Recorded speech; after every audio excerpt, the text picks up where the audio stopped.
You're joking, aren't you? It's the Teesside Chef.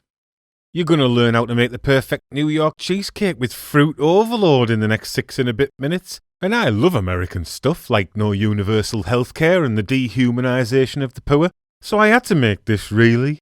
But you know, there's nothing American about our base because we're using good old British Brexit digestives here, and we want to blend 450 grams of these in a food processor until we have digestive breadcrumbs, before adding 140 grams of melted butter in. And I know, I'm surprised as well that something that comes from America is calorific and unhealthy, but there you go, who knew?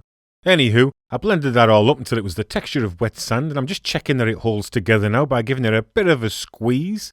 And if it's not holding like this, add a little bit more butter, but with fresh biscuits you should be alright.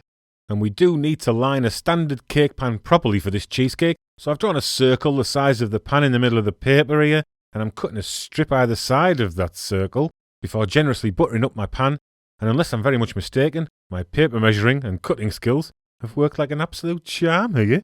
Because as you can see now, this circle fits almost perfectly in there. And the strips on the side fit really nicely as well, and it's almost like I've done this before. And you can see I'm taking a bit of time to get this right here, because I'm a bit anal about these sorts of things, but not anal in a rude way. And after another quick smear of butter to seal everything in, that's what I'm left with. And that's as neat as an obsessive-compulsive sock drawer. But we can't rest on our laurels here, because we need to get half of our biscuit mix in the pan now, and I'm flattening this down very firmly here, and I do recommend wearing a glove for this if you can. Latex, of course, not skiing or driving or oven. And I'm bringing a spoon in to flatten this out, because these handprints in the crust give me the heebie-jeebies, to be honest. And I'm just checking with a toothpick here to make sure that I've got an even thickness to my crust. And don't forget to fill those holes in afterwards, will you? And now we're getting to the nitty-gritty with the sides of this crust. And most recipes you'll see will either omit this altogether or they'll half-arse it when they're showing you it. But this is what makes it for me, and the key is to add a little bit at a time on the sides with the cake pan tilted and press it in firmly before adding a little bit more and repeating the process all the way around. And be patient and take your time, and don't try and do it all at once because it won't hold. And the sides of the crust are almost as thick as the bottom now, so I'm tidying up this top lip here very carefully, and as it firms up I can make it look really spick and span with a spoon here, and that's the difficult part done. And when everyone is patting you on the back for this showstopper, don't forget me, will you?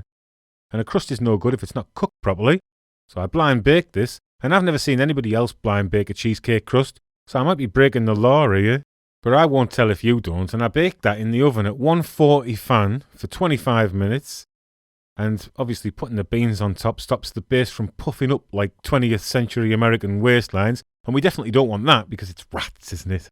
And this next level attention to detail will make this sensational. And you want to be sensational, don't you?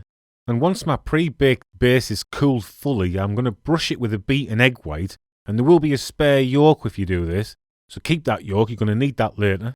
And that white does need setting in the oven again for about 6 or 7 minutes at 140 fan, and then we need to let that cool fully again. But that's okay, because we'll be busy with our filling now, and I have 900 grams of Philadelphia cream cheese here, and it has to be Philadelphia, and I'm beating it smooth before adding 200 grams of caster sugar and 50 grams of cornstarch to it, and I mix the cornstarch into the sugar to stop clumping, because I'm dead clever, me. And I'm going to mix this into my cream cheese slowly, and I'm going to reiterate, you have to use Philadelphia cheese, because no other brand I've ever come across bakes as well, and a cheaper cream cheese will release way too much liquid and soak your base as it cooks. And while I was banging on about Philadelphia, you might have noticed I put a tablespoon of lemon juice and a teaspoon of lemon zest into the mix. And now it's time for the eggs. 3 eggs plus that spare yolk from earlier, and I hope you didn't throw that yolk away. Don't say you weren't warned about that. Oh, for God's sake, you're going to have to separate another egg now, aren't you? Jesus. Anyway, the key here is to beat the eggs into your cheese mix very slowly. You don't want to beat too much air into the cheesecake, because that could cause the filling to rise up and shrink when it bakes in the oven. And that's how we get cracks on our baked cheesecakes. And I'm adding 200 millilitres of double cream at this juncture, and you might have noticed that I've brought a whisk in here.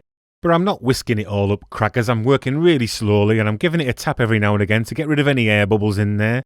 And I'm going to put a water bath of boiling water at the bottom of the oven to help even out the oven temperature, helping this cheesecake bake more evenly.